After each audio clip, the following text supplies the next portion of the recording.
இப்போ நம்ம மூணாவது பாடம் முதன்மை பதிவேடுகளில் சமன்பாடு தீர்த்தல் அப்படிங்கிற தலைப்புல இன்னைக்கு மூணாவது கணக்கை நம்ம பார்க்க போறோம். ஓகேங்களா? ஸோ சமன்பாடு தீர்த்தல் அப்படின்னா இதுல நமக்கு என்ன சமன்பாடு இருக்கு அப்படின்னா சொத்துக்கள் ஈக்குவல் டு பொறுப்புகள். நமக்கு இருக்கிற சமன்பாடு சொத்துக்கள் ஈக்குவல் டு பொறுப்புகள். இதுதான் நமக்கு சமன்பாடு.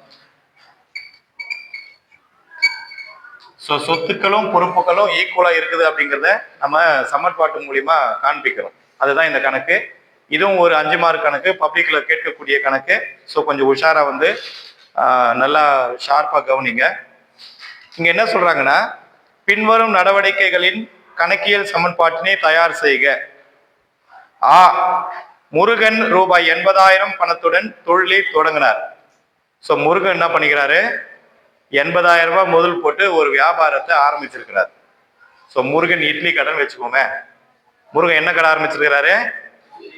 இட்லி கடை ஆரம்பிச்சிருக்கிறாரு. முருகன் ரூபாய் 80,000 தொழிலை தொடங்கினார்.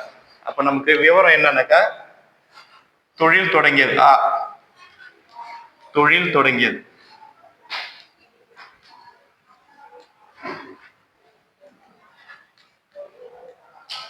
அப்படி தொழில் தொடங்கும் போது என்ன ஆகுன்னா, ரொக்கம் உள்ள வரும். தொழில் தொடங்கும் போது என்ன ஆகும்? ரொக்கம் உள்ள வரும். ஸோ 80,000 ரொக்கம் உள்ள வருது ஈக்குவல் டு முதலும் 80,000 உள்ள வருது. முதல்ன்ற ஃபார்முல 80,000 ரூபாய் இப்ப தொழிலுக்குள்ள வருது. ஸோ ரொக்கம் வந்து சொத்து. ஸோ சொத்துக்களும் 80,000, முதல் பொறுப்புகளும் 80,000. ஸோ இதுவும் கூட நம்ம என்ன பண்ணணும் அப்படின்னா, அடுத்து என்று என்ன கொடுத்துருக்காங்கன்னா, ரொக்கத்திற்கு சரக்கு வாங்கியது. ஸோ இந்த 80,000த்துல 30,000 ரூபாய் கொண்டு போயிட்டு அந்த இட்லி கடைக்கு தேவையான அரிசி, உளுத்தம் பருப்பு, மாவு, சாம்பாருக்கு தேவையான திங்ஸ் எல்லாம் வாங்கிட்டு வந்துக்கிறாரு அவர். அப்ப என்ன ஆகும்? இந்த 80,000த்துல 30,000 ரூபாய் செலவாயிடுமா, குறைஞ்சிடுமா? ஆமா. அப்ப என்ன பண்ணுன்னா, ரொக்க கொள்முதல். பணம் கொடுத்துட்டு பொருள் வாங்கிட்டு வந்துக்கிறாரு. ஸோ கையில் இருக்கிற 80,000த்துல இப்ப 30,000 கழிஞ்சிடும். அதே போல சரக்கு இருப்புல 30,000 கூடிடும். சரக்கு இருப்புல என்ன ஆயிடும்? சரக்கு இருப்புல 30,000 கூடிடும். காசு வெளியே போயிடும். அதுக்கு நிகரான சரக்கு இப்ப உள்ள வரும். ஸோ 30,000 இங்க கூடிடும். இங்க மைனஸ் ஆயிடும், காசு மைனஸ் ஆயிடும், சரக்கு 30,000 கூடிடும். முதல் அப்படியே தான் இருக்கும். ஸோ முதல்ல எந்த மாற்றமும் இருக்காது. இப்ப மறுபடியும் நம்ம டேலி பண்ணோம் அப்படின்னா, அப்படின்னாக்கா, கையில் இருக்கிற காசு 50,000 தான். இப்ப கையில் இருக்கிற காசு ஏன்னா 30,000 செலவாயிடுச்சு. அந்த 30,000 இப்ப பொருளை வந்துச்சு. ஈக்குவல் டு முதல் 80,000 அப்படியே தான் இருக்கு. நம்ம போட்ட முதல் 80,000 அப்படியே தான் இருக்கு. அடுத்து ரொக்கமாக வழங்கிய சம்பளம்.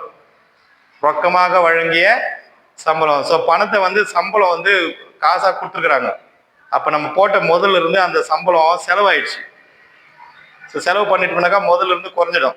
கரெக்டா? சம்பளம் வழங்கியது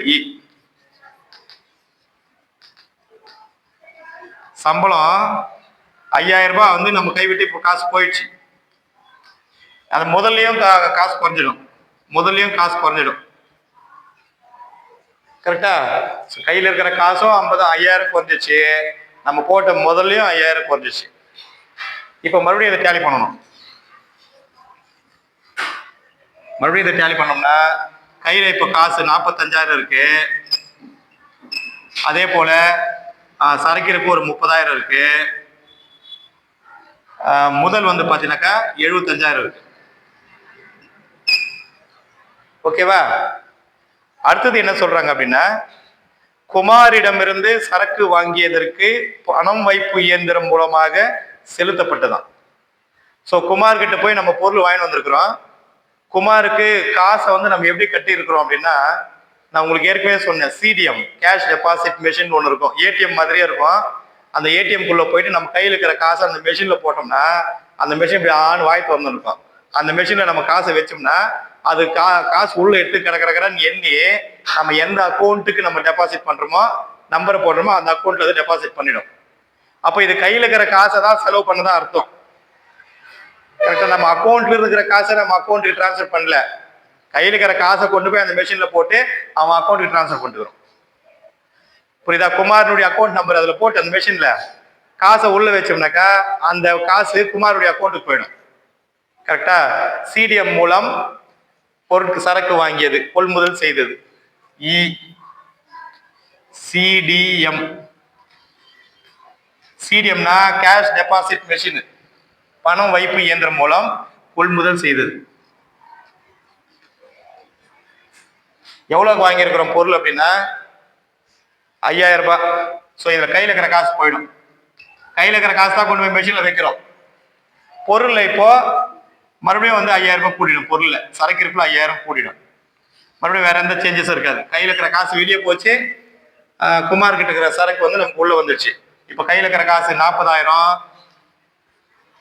சரக்கு 35,000 ஈக்குவல் டு அதே முதல் 75,000. அடுத்து கூடுதல் முதலிட்டது ரூபாய் 10,000. ஸோ இப்போ இன்னும் நம்ம வியாபார விருத்திக்காக பணம் பத்தலை அப்படின்றதுக்காக இந்த கணக்குல அந்த உரிமையாளர் ஒரு 10,000 ரூபாய் எக்ஸ்ட்ராவா மறுபடியும் போட்டிருக்கிறார். ஆரம்பத்துல ஒரு 80,000 முதல் போட்டாரு, அது பத்தலைன்றதுக்காக மறுபடியும் இப்போ ஒரு 10,000 புதுசா போடுறாரு.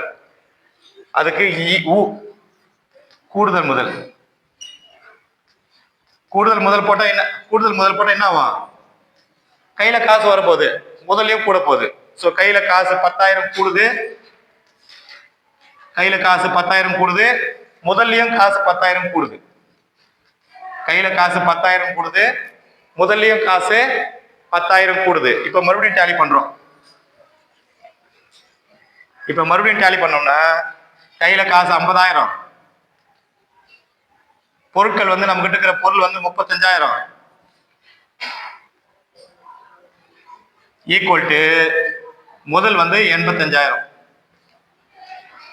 ஸோ பொறுப்பு 85,000, சொத்துக்கள் ரெண்டுத்தையும் கூட்டினா 85,000. ஸோ சமன்பாடு இப்போ என்ன சொல்லுதுன்னா சொத்து ஈக்குவல் டு பொறுப்பு. ஸோ சொத்துக்கள் 85,000 ஈக்குவல் டு பொறுப்பு 85,000. அவ்வளவுதான்.